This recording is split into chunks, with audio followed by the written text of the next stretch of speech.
Guys, welcome back. आज हमारा topic है load volume and training load and repetition in programming. देखिए, assigning training load and repetition को समझने से पहले हमें कुछ उसके टर्मिनोलॉजी समझनी, कुछ उसके इम्पॉर्टेंट बातें समझनी। उसके बाद हम लोग समझेंगे कि हम किसी को भी कितना वेट उठाएं, है ना। अब ये भी एक बहुत इंपॉर्टेंट क्वेश्चन है जो आमतौर पर क्लाइंट्स आपसे पूछते हैं, सर कितना वेट ले लूँ, कितने वेट से ट्रेनिंग करूँ, कितना वो लूँ, है ना, कितनी इंटेंसिटी होगी।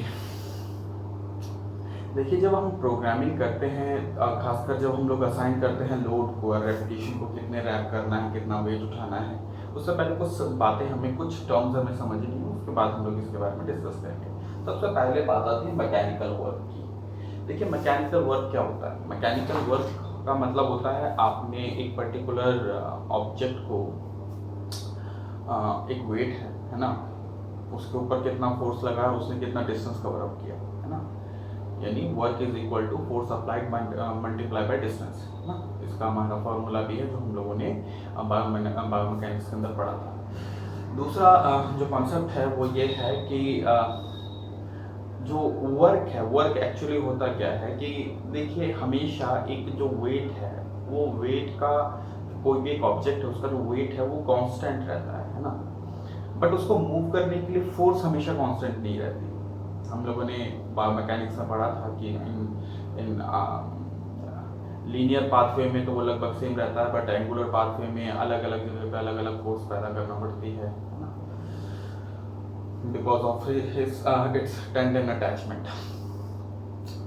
मैकेनिकल वर्क यहाँ पर अगेन सिंपल सी बात है, जब हम लोग ये चैप्टर पढ़ रहे हैं तो मैकेनिकल वर्क कहने का मतलब है एक असाइंड लोड को मूव करने के लिए आपने कितना इंटरनल फोर्स पैदा किया है ना, दैट इज यहाँ पर मैकेनिकल वर्क। दूसरा जो वर्ड है लोड वॉल्यूम, रैप वॉल्यूम।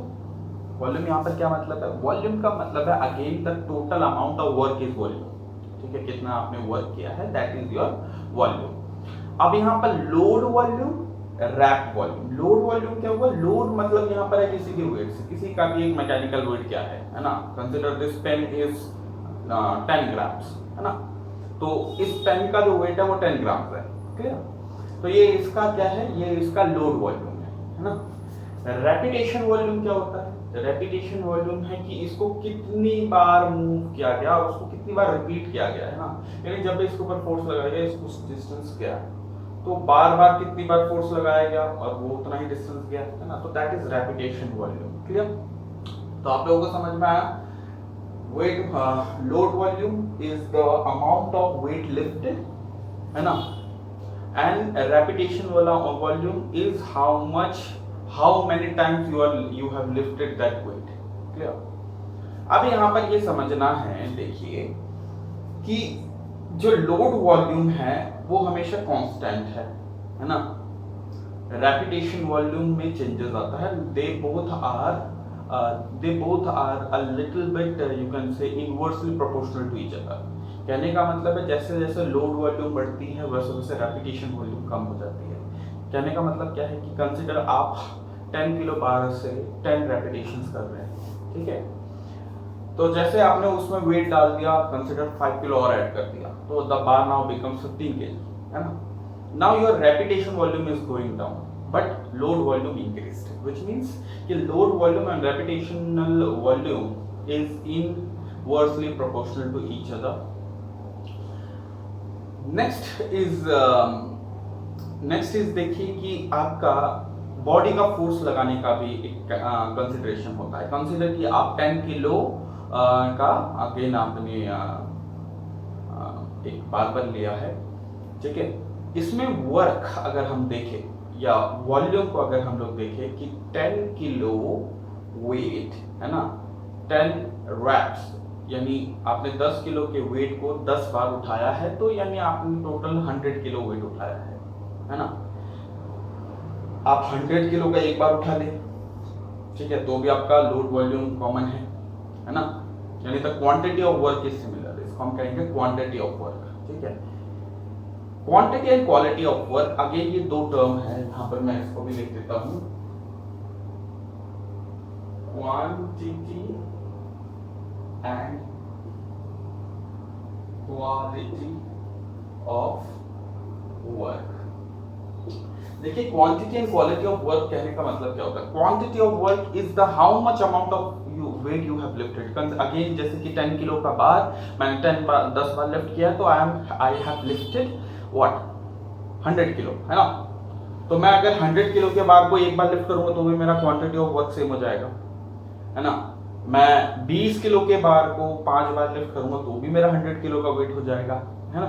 तो बोला कि देखिए quantity of work doesn't show the quality of work. Quality of work कैसे समझ में आता है? क्वालिटी ऑफ वर्क समझ में आता है कि उस तरीके के वर्क को करने के लिए किस बायो एनर्जेटिकल सिस्टम से आपको एनर्जी प्राप्त हुई है। कंसीडर अगेन 10 किलोग्राम 10 रैप्स, है ना, स्लो ग्लाइकोलाइसिस, ठीक है, क्योंकि ज्यादा बहुत ही ज्यादा इंटेंस नहीं है और बहुत ज्यादा रेपिटेशन बहुत ज्यादा टाइम के लिए भी नहीं किया है, ठीक है। But when you lifting 100 kilo weight for one rep तो यहाँ पर एटीपी आ जाएगा। यानी देखिए ये जो क्वालिटी ऑफ रैप है ना, सॉरी क्वालिटी ऑफ वर्क हमें ये बताता है कि उस वर्क को करने के लिए कौन सा बायो एनर्जेटिकल एनर्जी सिस्टम हमारा काम कर रहा है, ठीक है।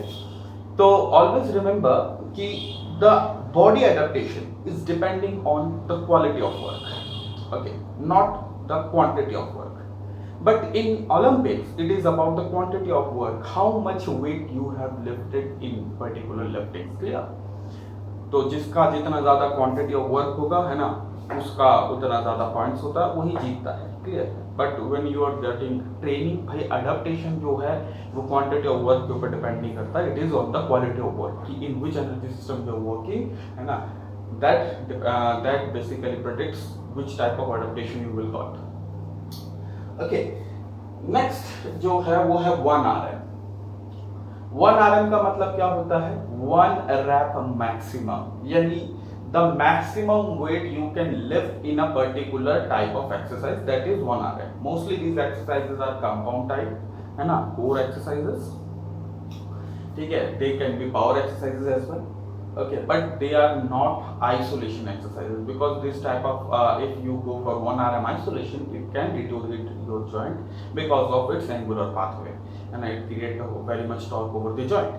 अगर मल्टीपल जॉइंट्स होगा तो फिर हमारा जो है टॉर्क कम हो जाएगा, मसल्स की इन्वॉल्वमेंट बढ़ जाएगी, जिसके कारण हमारा जो 1 RM का जो कॉन्सेप्ट है वो 1 RM जो है मल्टीपल एक्सरसाइजेस को ही करता है। इसके अपने टेस्टिंग भी होते हैं, like maximum 1 RM chest press है, स्क्वाट है, क्लीन एंड जर्क है, क्लीन है, डेडलिफ्ट का है, ठीक है। तो अलग अलग 1 RM के टेस्टिंग्स होते हैं, क्लियर। वो टेस्टिंग प्रोटोकॉल्स हम लोग अलग से दूसरे वीडियो में हम लोग देखेंगे कि किस तरीके से हम लोग 1 RM के प्रैक्टिसेस को करें। Next is RM। RM is repetition maximum, it is not 1 rep maximum. 1 rep maximum क्या था कि भाई ज्यादा से ज्यादा वेट पे एक रैप खत्म करना किसी भी एक एक्सरसाइज के लिए। बट रेपिटेशन मैक्सिमम का मतलब होता है कि एक असाइंड वेट को ज्यादा से ज्यादा रेपिटेशन फॉलो करना, ठीक है। यानी कंसिडर कि you have to go for 5 kilo barbell, okay, you have to go for maximum repetition, okay. तो यानी देखिए 1 RM अगर स्ट्रेंथ का टेस्ट है तो रैप मैक्सिमम एक एंड्योरेंस का टेस्ट है ना। तो नेक्स्ट हमारा है परसेंटेज ऑफ 1 RM। अब कंसीडर परसेंटेज ऑफ 1 RM क्या बोलता है, बिकॉज मैंने पहले डिस्कस किया था कि इंटेंसिटी, है ना, एंड रेपिटेशन, यानी load volume and repetition volume are inversely proportional to each other, यानी जब एक चीज बढ़ेगा तो दूसरा चीज घटेगा, है ना। और दोनों के मीडिएटर में हमें मिलता है कि कितने इंटेंसिटी में कितना रैप करें। तो यहाँ पर हम क्या देखेंगे कि अगर मैं अपना 100% स्ट्रेंथ लगा देता हूँ, एफर्ट लगा देता हूँ किसी एक पर्टिकुलर वेट को लिफ्ट करने में, है ना, तो जब मैं अपना एफर्ट को कम करूंगा तो मेरी रेपिटेशन बढ़ेगी, यानी मैं उसको कई बार लिफ्ट कर पाऊंगा, क्लियर, ठीक है। तो यानी मैं अपने कितने प्रतिशत का एफर्ट डालूं जिससे मैं कितना रेपिटेशन जा सकता हूं, clear, that is the percentage of 1 RM। और कहीं ना कहीं हमारे जो रैप्स है वर्कआउट के अंदर इसी के ऊपर डिपेंड करता है कि how much effort should be applied so that this much of repetition can be achieved, है ना। तो इसके बारे में भी हम लोग आगे वीडियो में बात करेंगे। नेक्स्ट जो हमारा RM था यानी रेपिटेशन मैक्सिमम, इसके बारे में तो हमने बता ही दिया। अब हमें जो देखना है वो देखना है कि इनका रिलेशनशिप कैसा है, रेपिटेशन वॉल्यूम का और उसका इनवर्सली प्रोपोर्शनल है ना। एक चीज बढ़ेगा तो दूसरा चीज कम होगा। हमें नेक्स्ट डिस्कस करना है वो है आपका टेबल पॉइंट 17.7। यानी यहाँ पर हमें इस टेबल में ये टेबल 17.7 है आपके सीरीज बुक में, ये टेबल 17.7 क्या कह रहा है, ये कह रहा है कि अलग अलग रैप रेंज में अलग अलग एफर्ट की इन्वॉल्वमेंट होती है जो कि हम लोग हमारे रिसर्चर्स में मिले हैं। बट एक चीज ध्यान रखना है कि ये जो टेबल है ना, ये टेबल आपको कुछ लिमिटेड एक्सेस देती है, बट ये हमेशा जरूरी नहीं कि आप इस टेबल का ही यूज करेंगे किसी को भी लोड प्रिस्क्राइब करने के लिए। कंसीडर कि जैसे कि मैंने बोला कि ये इसके अपने कुछ फॉल्ट्स है। कहने का मतलब क्या फॉल्ट्स है, देखिए आप चेस्ट प्रेस के रिजल्ट से, चेस्ट प्रेस के डाटा से आप ये नहीं बता सकते कि वो कितने का चेस्ट फ्लाई करेगा, है ना। यानी ये कोर एक्सरसाइजेस के तो आपका वो बता देता, बट ये असिस्टेंस एक्सरसाइज के नहीं बता पाता, है ना। दूसरा फिर ये जो है ये इसके जो डाटाज हैं, डाटा के अंदर ये जो 1 आवर के टेस्टिंग्स के डाटाज हैं, इसको मैं किस तरीके से यूज करूं।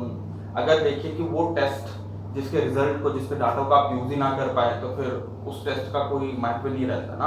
तो अगर आप एक टेस्ट कंडक्ट करते हैं, उस टेस्ट का डाटा को किस तरीके से यूज करेंगे, ये समझने के लिए थोड़ा सा हम लोग यहाँ पर कुछ कंसेप्ट्स को देखेंगे। ये कंसेप्ट कैसे हैं,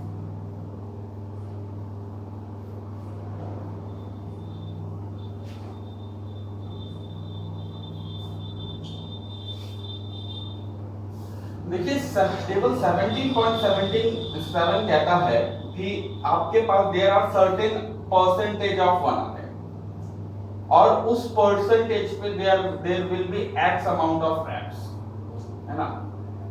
यानी अगर 100% 1 आरएम है तो वहां पर एक रैप, 93% ऑफ 1 आरएम है वहां पर 2 रैप, 3 रैप, ऐसे करके, ठीक है। तो यानी ये क्या कह रहा है कि जैसे जैसे आप अपने एफर्ट को कम कर रहे हैं, मैक्सिमम एफर्ट को कम कर रहे हैं, you are increasing the repetition volume, है ना। अब यहाँ पर आप देखोगे जैसे जैसे आप रेपिटेशन वॉल्यूम इंक्रीज कर रहे हैं, वैसे वैसे क्वांटिटी ऑफ वर्क भी चेंज हो रहा है, क्वांटिटी ऑफ वर्क बढ़ रहा है, and quality of work change हो रहा है, ये चेंज हो रहा है ना। यानी जितना जितना परसेंटेज आप ड्रॉप करते जा रहे हैं, उतना उतना वो एटीपी पीसी से ऑक्सीडेटिव की तरफ मूव कर रहा है ना।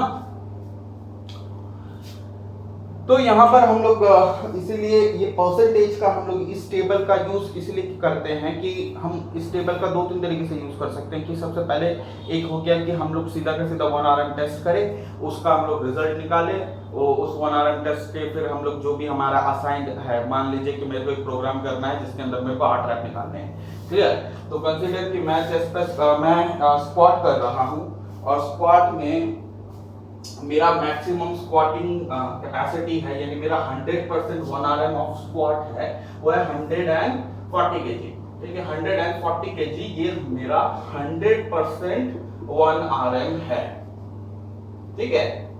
ये मेरा 100% 1 आरएम है।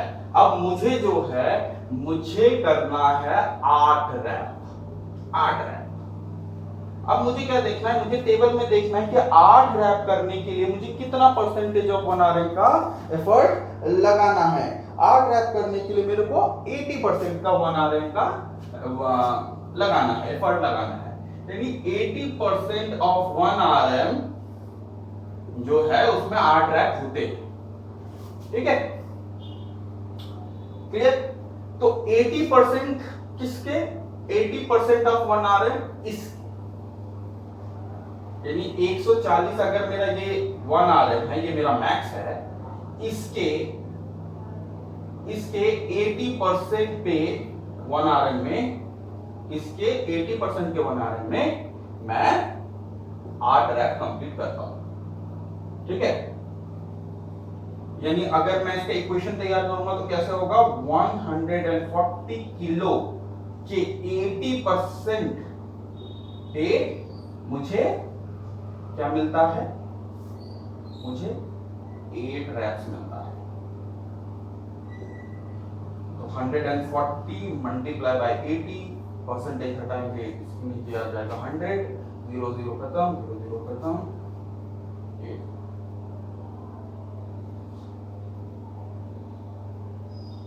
112 kg। यानी अगर मैं 112 kg का बार लेता हूँ या वेट लेता हूँ तो मैं उस पर्टिकुलर वर्कआउट के अंदर लगभग 8 रेपिटेशन कंप्लीट कर सकता हूँ। यानी ये एक क्या हो जाता है, ये एक बेसिकली लोड को असाइन करने का एक बहुत ही अच्छा वे हो जाता है। तो लोड को असाइन करने का पहला टेक्निक क्या है कि we should know the 1 RM percentage. 1 RM percentage कैसे निकालूंगा? 1 RM परसेंटेज निकालने के लिए 1 RM का मैं टेस्ट करूंगा, है ना। तो ये पहला टेक्निक है कि किसी को भी लोड असाइन करने के लिए आप उस पर्टिकुलर जो भी वर्कआउट रीजन का है उसका एक सिमिलर वर्कआउट का उसका एक 1 RM निकाल लीजिए। उस 1 RM के अकॉर्डिंग आप अपना इंटेंसिटी को असाइन कर दीजिए। बट इसके 2-4 फॉल्ट्स हैं। जैसे कि मैंने कहा था कि 1 RM परसेंटेज में कई बार आइसोलेशंस का समझ में नहीं आता है ना। कंसीडर कि ठीक है मैंने डेडलिफ्ट के अंदर 100 किलो का डेडलिफ्ट कर लिया, ठीक है 1 RM के, अब बट वो उस 1 RM के परसेंटेज में मैं बाइसेप कर्ल तो नहीं ले सकता ना, क्योंकि उसमें भी पुलिंग होती है ना। तो यानी कई बार हम लोग क्या देखते हैं कि जो 1 RM के परसेंटेजेस हैं, ठीक है, ये जो है हम लोगों को एक्यूरेट वर्कआउट के अंदर इंटेंसिटी क्या है वो नहीं बता पाती। तो इसके लिए एक सेकंड कॉन्सेप्ट है, वो है एस्टिमेटेड 1 RM का कॉन्सेप्ट। एस्टिमेटेड 1 RM क्या होता है? या 10 RM results multiple RM testing एक प्रोटोकॉल है जिसके अंदर हम क्या निकालते हैं, हम एक हिट एंड थ्रो का मेथड यूज करते हैं, जिसके अंदर हम किसी भी एक कैंडिडेट को एक particular number of reps assign कर देते हैं। कंसीडर कि मैंने बोला कि XYZ अमाउंट में, ठीक है, कंसीडर जैसे मैंने बोल दिया कि आपको मैं वेट दे देता हूं, मैंने जैसे बोला कि 140 किलो मेरा अगर 1 RM स्क्वाट्स के अंदर, मैंने उसको बोला कि आप 100 किलो का वेट लीजिए और इससे मैक्स रैप के लिए कीजिए कि जितना हो सके, ठीक है। अब कंसीडर वो कर लेता है, मान लीजिए वो 12 रैप कर लेता है, यानी 12 रैप अगर वो कर ले रहा है ना, यानी 12 RM है उसका 100 किलो। 12 RM में कितना परसेंटेज का आपका एफर्ट लगता है? 12 RM में परसेंटेज आपका लगता है 67%, है ना। 12 RM के लिए आपको चाहिए होता है 67% ऑफ 1 RM इज 100 kg, है ना। तो अगेन परसेंटेज हटाया,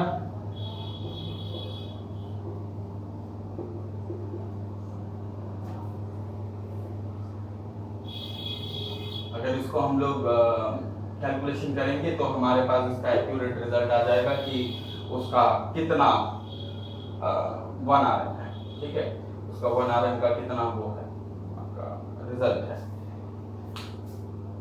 यहां पर इन इक्वेशंस का क्या मतलब होता है? या तो मैं पहले से ही एक एस्टिमेटेड इंटेंसिटी को बता दूं, है ना, कि इतना वेट में आप मैक्सिमम रैप पता कीजिए, उस रैप को मैं वो 1 RM के रैप के साथ कंपेयर करके उसका 1 RM निकाल दूं, ठीक है।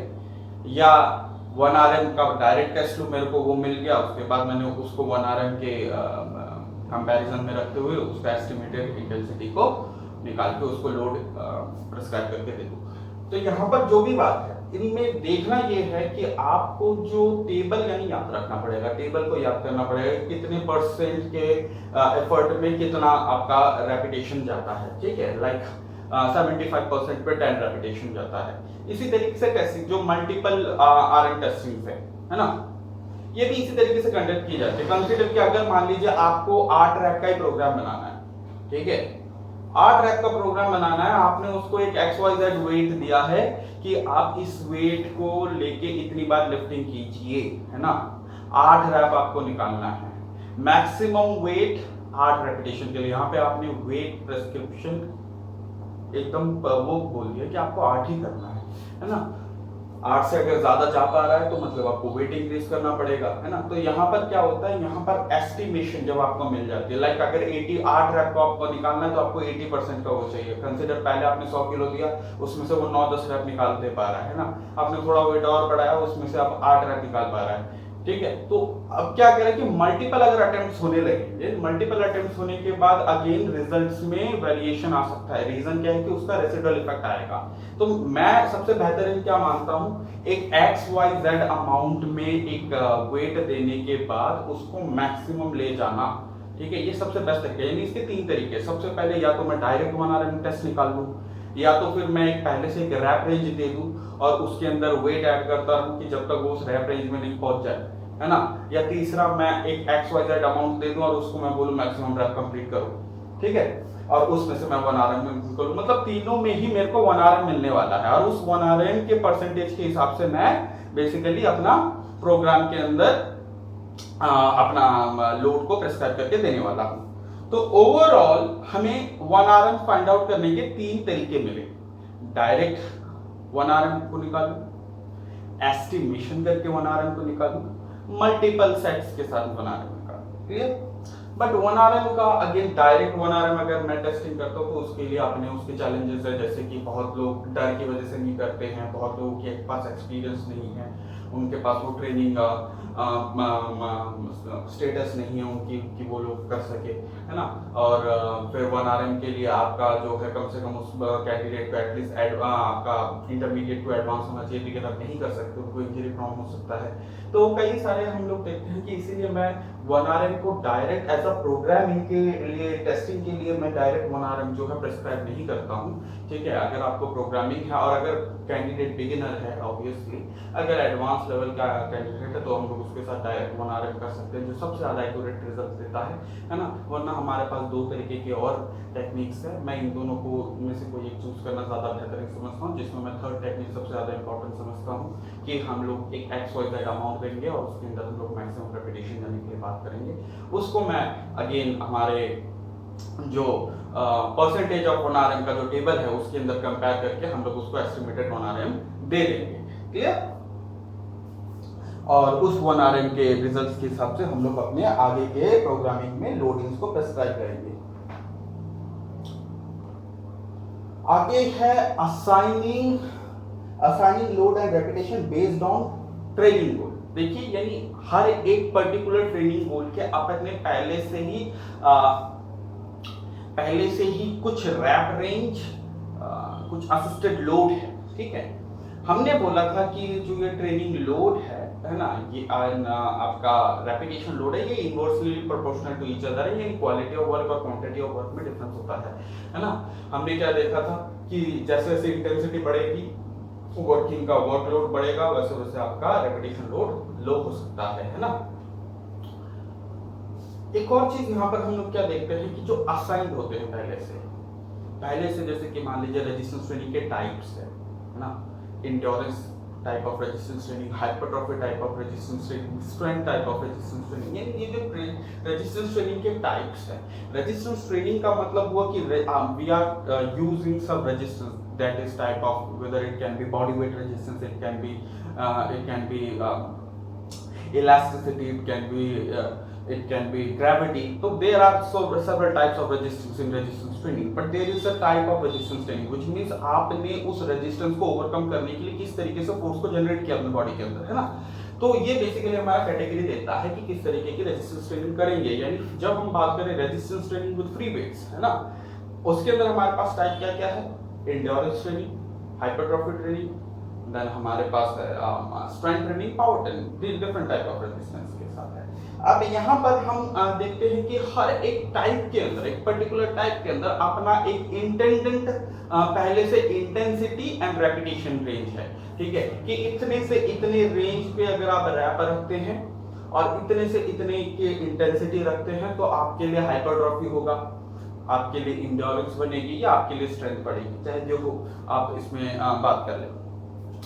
तो इस कॉन्सेप्ट को समझने के लिए आपको जाना है रैपिड टेबल नंबर 17.9 में। टेबल नंबर 17.9 वो इसी तरीके की एक लोड एंड रेपिटेशन असेसमेंट के बारे में बात करता है बेस्ड ऑन ट्रेनिंग गोल के ऊपर। ट्रेनिंग गोल क्या है, जिसके अंदर हम क्या देख रहे हैं, हमारा ट्रेनिंग गोल, हमारा ट्रेनिंग परसेंटेज और रेपिटेशन। तो यहाँ पर हम लोग स्ट्रेंथ ट्रेनिंग के लिए देख रहे हैं कि लोड हमें 85% ऑफ लोड से ज़्यादा लोड चाहिए, रेपिटेशन चाहिए नियर अबाउट 6 से कम, है ना। पावर और hypertrophy single joint multiple joint events के लिए हम लोग देखते हैं इंटेंसिटी 80 to 90% की इंटेंसिटी, अगर सिंगल मल्टीपल एफर्ट है तो 75 to 85, रेपिटेशन है 1 to 2, 3 to 5, हाइपरट्रॉफी के लिए 67 to 85% of intensity load and repetition load is 6 to 12, muscular endurance है 67% का load and more than 12 repetition पर सेट। अब ये जो आपका टेबल है, इस टेबल को आपको याद रखना है, इस टेबल को याद करना है, जो बहुत जरूरी है। यहाँ पर एक बहुत ही इंपॉर्टेंट कंसेप्ट है रेपिटेशन को लेकर। देखिए रेपिटेशन का जो रिजल्ट है ना,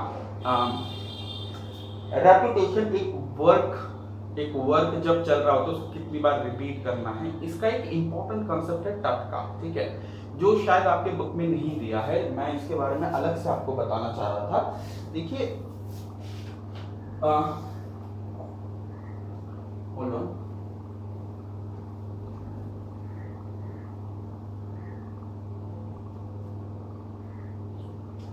अब जैसे हाइपरट्रॉफी के लिए क्या कह रहे हैं कि नियर अबाउट 67% से लेके 85% का 1 RM का आपको लोड चाहिए, जिसके अंदर आपको कम से कम 6 से 12 रैप जाना है, ठीक है, 6 से 12 रैप जाना है। अब हम क्या देख रहे हैं कि स्क्वाट वर्कआउट है, स्क्वाट बाइसेप कर्ल, तो डिफरेंट टाइप का वर्कआउट है। एक ओवरऑल एक स्क्वाट करने में हमें 2 से 3 सेकंड लगता है, एक बाइसेप कर्ल करने में 1 से लेकर 2 सेकंड लगता है, ओके। अगर इसका हम लोग नॉर्मल स्पीड रखें तो कह रहा है कि एक स्क्वाट अगर हम लोग का 3 सेकंड है, इसको 12 रेपिटेशन करने के लिए मुझे कितना सेकंड चाहिए, मुझे नियर अबाउट 36 सेकंड चाहिए, है ना, 36 सेकंड चाहिए। अगर बाइसेप कर्ल को मेरे को 12 रेपिटेशन करने को मिले तो ज्यादा से ज्यादा 20 to 24 सेकंड चाहिए। अब हम क्या देख रहे हैं कि अलग अलग वर्कआउट का टट यानी tension, time under tension, time under tension अलग अलग है ना, टाइम अंडर टेंशन अलग अलग है, ठीक है, जिसके कारण हम लोग क्या देखते हैं, हमें एक्यूरेट रिजल्ट नहीं मिलता कई बार, क्लियर। तो हमें क्या देखना पड़ता है, for hypertrophy we should consider that, ठीक है, हमें तट को ध्यान रखना जरूरी है। ये तट जो है, तट हमें हमारा क्या है, ओवरऑल टेंशन बताने वाला, एक पर्टिकुलर एरिया के ऊपर टेंशन कितने देर से है, क्योंकि यही हमारा बायोएनर्जेटिकल फैक्टर भी कहता है। बायोएनर्जेटिक्स क्या कहता है कि अगर आपका एक हाई इंटेंसिटी वर्क है, 5 से 10 सेकेंड है, वो एडीवीपीसी जो है उसके अंदर हमारा काम कर रहा है ना, हमारा मॉडरेट इंटेंसिटी है लगभग 30 सेकंड से लेकर 2 मिनट्स तक बढ़ रहा है, ठीक है, तो वो मेरा ग्लाइकोलाइसिस है, 2 मिनट से ऊपर जा रहा है तो ऑक्सीडेटिव है, ठीक है। तो यहाँ पर बोल रहे अगर आप तट को भी ध्यान रखेंगे, मद्देनजर के साथ चलेंगे, तो फिर आपको अपने रैप का स्पीड मिलेगा, ठीक है, कि आपको अपने रैप को कितना ले जाना है। तो आपको ये समझना है कि हाइपरट्रॉफी, ठीक है, हाइपरट्रॉफी हो या स्ट्रेंथ हो, लाइक स्ट्रेंथ के लिए, क्योंकि स्ट्रेंथ के रेडियोपीसी का यूज होता है, तो आपको ये ध्यान रखना है कि मेरा जो मेरा जो भी एक्सरसाइज सेट है वो कम से कम 5 से 15 सेकंड तक रिटेन हो, है ना। ये 5 से 15 सेकंड रिटेन हो, अगर मान लीजिए कि आपको 5 से 15 सेकंड तक रिटेन करना है, बट आपको लेना है 3 रैप्स, यानी एक रैप 5 सेकंड का होगा ना, ठीक है। तो यही चीज आपको बताता है कि आपका रेपिटेशन वेलोसिटी क्या है, यानी हर एक जो प्रोग्राम के अंदर एक रैप करने की जो वेलोसिटी रहेगी वो उसके टच के ऊपर डिपेंड करेगी। क्लियर, तो उसका टच कितना है। अगर मेरे को हाइपरट्रॉफी चाहिए, मुझे 30 सेकंड का एक पूरा का पूरा टाइम फ्रेम चाहिए जिसके अंदर मेरा ये सेट परफॉर्म होता हो, है ना। अब मेरे को 12 रैप लेना है, 30 सेकंड कंप्लीट करने के लिए 12 रैप जाने के लिए मेरे को क्या करना पड़ेगा, यानी पर रैप अगर मैं 2 सेकंड लेता हूं, है ना, तो लगभग मेरा कितना बनता है, मेरा बनता है 24 सेकंड। यानी 2 सेकंड की स्पीड के साथ तो मैं चल नहीं सकता पर रैप, है ना। अगर मैं 2.5 सेकंड का रेपिटेशन लेता हूं, 2.5 सेकंड पर रैप का स्पीड लेता हूं, तो जाके मेरा ये 30 सेकंड कंप्लीट करता है। तो ओवरऑल यानी मैं 2.5 सेकंड का अगर मैं रेपिटेशन लेता हूं तो मेरा एक रैप के 2 पार्ट होते हैं, यानी कॉन्सेंट्रिक रैप, ठीक है, कॉन्सेंट्रिक रैप है या कॉन्सेंट्रिक मूव है, एक रैप को होने के लिए कॉन्सेंट्रिक मूव है और इसेंट्रिक मूव है, ये दोनों मूव है। अगर मैं मान लीजिए 1 सेकंड कॉन्सेंट्रिक ले रहा हूं और 2 सेकंड इसेंट्रिक ले रहा हूं, तो मेरा नेगेटिव एलिमेंट बढ़ेगी और नेगेटिव स्ट्रेंथ बढ़ने पर मेरा ओवरऑल स्ट्रेंथ भी इंक्रीज होगा, हाइपरट्रॉफी भी इंक्रीज होगा, जो हम लोगों ने पहले उसमें पढ़ा है। यानी ये क्या कह रहा है कि अगर हम लोग वेरिएशन स्पीड के अंदर भी लाते हैं, है ना, जब हमारा एक रैप चल रहा हो, उस रैप के अंदर कॉन्सेंट्रिक इसेंट्रिक की वेलोसिटी के अंदर चेंज करते हैं, हमारे टच को बनाए रखते हुए, तो हमारे पास एक ज्यादा इफेक्टिव प्रोग्रामिंग मिलता है। तो आई होप कि आप लोगों को यहाँ पर इस बारे में समझ में आया कि किस तरीके से ट्रेनिंग एंड रेपिटेशन को हम लोग असाइन करते हैं। हाँ, और देखते हैं आगे आप लोगों को क्या दिया है। आगे आप लोगों को दिया है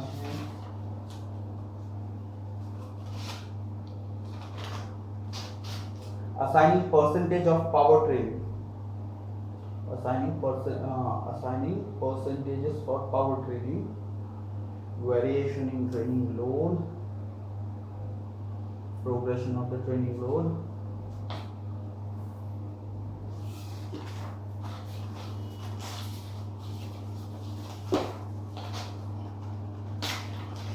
ठीक है। मैं पावर ट्रेनिंग के लिए एक अलग से प्रोग्राम बनाऊंगा कि किस तरीके से पावर ट्रेनिंग के अंदर हम लोग लोड को प्रिस्क्राइब करके देंगे, क्योंकि उसके अंदर थोड़ा सा हमें उसका कॉन्सेप्ट अलग है। ओके, होप सो अभी तक का आप लोगों को समझ में आया। मैं नेक्स्ट वीडियो में आपसे मिलता हूँ, जिसके अंदर हम लोग पावर ट्रेनिंग के अंदर हम लोग लोड एंड इंटेंसिटी को और उसके रेपिटेशन को असाइन करना सीखेंगे। Thank you for watching.